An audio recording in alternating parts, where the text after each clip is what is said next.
Hey, this video is about one of my absolute favorite topics, and that is self love. And specifically, it's about one of the coolest benefits to really having the fullness of self love, and that is its bulletproof aspect, meaning that things that come at you that could even be meant to harm you can just bounce right off and not even phase you. This morning on Facebook, I commented on a pretty public post and made a point, and I feel like it was made in love and grace. But there were still a few people that came at me in the comments section, and some of the things they said were pretty accusatory and were labeling me in certain ways.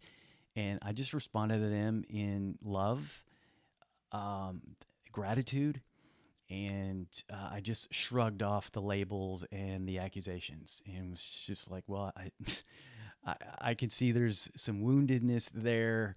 They were triggered by what I said or what they felt like I was saying, and it's all right.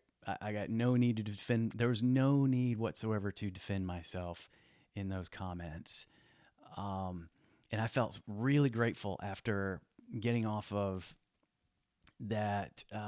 getting off of that post and out of those comments. And man, it wasn't that long ago I would have felt the need to defend myself and explain myself, and that takes so much energy to do that and keep responding and keep having to. I didn't mean this. I didn't say that, and it feels so liberating to not have to do that. And even in one case, I just said, you know what, you're right. Thank you. No need to argue whatsoever. No need to defend myself. I am secure in who I am, and hallelujah for that. Man, it's so much more. Life is so much more fun and enjoyable in that place, being in this place of self love. It's funny because one of my favorite stories about bulletproof self love is actually where a story where I was the villain. And it goes back to when I was 17 years old, um, in school, and there was a upperclassman. There was a senior. I was a junior. There was a senior that another guy, I'll call him Parker. I really, really, at that point, really loathed Parker. Really hated him. I mean, he had his like healthy family, this dad and mom that seemed to adore him and his sister, and he seemed like the all-American kid, good at sports, really smart. I mean, all like so many girls liked him. I mean, just there was so much to hate, right? And I was deeply, deeply insecure, had a lot of anger issues, and so at that point, every time Parker came up in conversation or was around, I was just seething in anger and just jealousy and all the good stuff, right? Well, so this was around Valentine's Day, this particular incident where they had this thing where we would take a small candy cane and a little folded piece of paper where you could write a note to a person you were sending your candy cane to. You would write a personal note on there and seal it up with tape or whatever, I guess. And then you could send it off to the person you were sending that candy cane to. The idea being, this is Valentine's Day. I send a candy cane to somebody that I have a little crush on. And hey, I think you're adorable. You're so cute. Whatever. Whatever. XOXO. Or if it's just your friend, hey, you're the best, you're so sweet, here you go, enjoy this candy cane or whatever. Well, I took that as an opportunity to let Parker know in no uncertain terms as much as I could fit onto a little piece of paper, writing really small about how much I really hated his guts and how, all of the ways that he was a jerk and everything I hated about him and all that, and sent it to him. So he got the candy cane, and when he did, this was related to me later. When he got that candy cane, a couple of my friends were there with Parker when Parker opened up the note to read it. So this is how it was related to me from my friends that were present.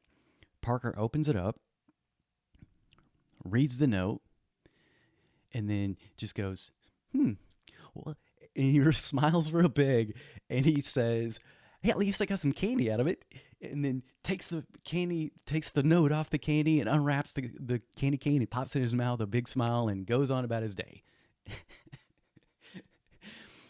um, that is the best, coolest, funnest story, because what a wonderful, amazing way to respond to somebody clearly being a real jerk, probably somewhat out of the blue. I don't know that he at that point knew how much I totally despised him, but this dude smiled big, made the best of it, enjoyed his candy, and was, at least by appearances, was unfazed by the things that I had to say to him. And all these many years later, Parker gives me a wonderful example of how we can respond to our world when we're in such a place of love for ourselves, that we can be totally misunderstood. People can come at us with their labels and their accusations and their ridiculousness in from all of their triggers and all of the woundedness that they're in, and they can come at us when we're just being ourselves. We're being authentic, and we can respond with humor. Humor is the best. We can respond with humor. We can respond with understanding. We can respond with extending love and grace, and maybe even later some prayer for that individual and some gratitude. Even if something gets triggered in us, maybe that's an opportunity for us to meet something in ourselves that we wouldn't have otherwise realized was there. So I'm grateful for the incredible magical benefit of being bulletproof whenever we are deeply immersed in love for ourselves. I hope you get your opportunities. Not hope. I'm not wishing too many opportunities to test that bulletproofness, but I hope you do get to experience such depths of self-love that if anything does come at you, any spears are thrown, any arrows come at you, any shots come at you, you're able to just shrug them off. You're able to just smile real big, laugh, enjoy your candy, and go on about your day. Enjoy being bulletproof in your self-love. Have fun. Enjoy life. Let's do this. Take care.